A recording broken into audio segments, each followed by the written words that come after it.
अगर हम यूएस का राउंड अप करें कि यूएस से जो है उसमें इस साल में क्या-क्या कुछ हुआ, तो 6 बड़ी खबरें हैं जो हमें देखने को मिलती हैं। उनमें सबसे इम्पोर्टेंट जो न्यूज़ है वो ये है कि ट्रम्प साहब ने जो है सॉरी चाचू ट्रम्प जो हैं उन्होंने जो हमारा जो यूएसए का एक डाइवर्सिटी वीज़ा होता है जिसको लॉटरी स्कीम कहते हैं उसको पॉज़ कर दिया है, जिसमें ऑलमोस्ट 50,000 लोगों को जो है वो लॉटरी स्कीम के अंदर जो है वो उनको यूएसए का ग्रीन कार्ड मिलता है। प्लीज़ नोट दैट इस डाइवर्सिटी लॉटरी सिस्टम के अंदर जो है वो पाकिस्तान इंक्लूडेड नहीं है, ना ही इंडिया है, ना ही बांग्लादेश है, ना ही श्रीलंका है।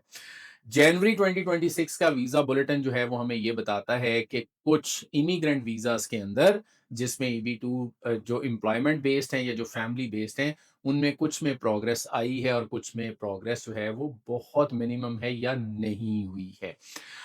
इसी तरह यूएसए का जो ट्रैवल बैन है उसको एक्सपैंड कर दिया गया है। अब वो 39 कंट्रीज़ तक जो है वो एक्सपैंड हो चुका है।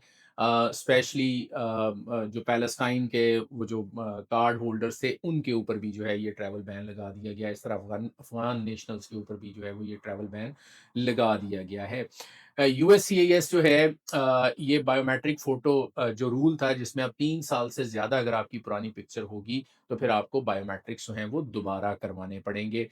इसी तरह डीनेचुरलाइज़ेशन केसेज़ जो हैं उसको ज़्यादा प्लान किया जा रहा है। जो बर्थ राइट के ऊपर सिटिज़नशिप था, जो नेचुरलाइज़ेशन का प्रोसेस था उसको डीनेचुरलाइज़ किया जा रहा है और उसको एक्सपैंड करने का प्लान है टू फर्दर स्टेट्स।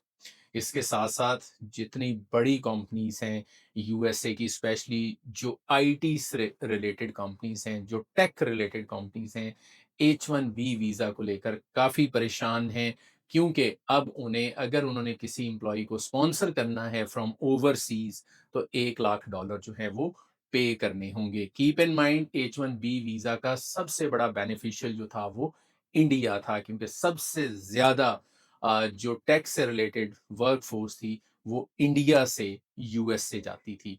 सो ये 6 बड़ी खबरें हैं जो आप कह सकते हैं कि दिसंबर के महीने में हुई हैं या ओवरऑल जो है आप कह लें कि 2025 के अंदर हुई हैं। सो लेट्स सी 2026 के अंदर क्या होता है और किस तरह से चीज़ें जो हैं वो अनफोल्ड होती हैं क्योंकि अंडर ट्रम्प एडमिनिस्ट्रेशन चीज़ें जो हैं वो अचानक से ही बदल जाती हैं और कुछ ना कुछ ऐसा हो जाता है जिसकी वजह से ट्रम्प साहब जो हैं वो काफ़ी ज़्यादा खबरों में रहते हैं। So stay tuned and keep watching.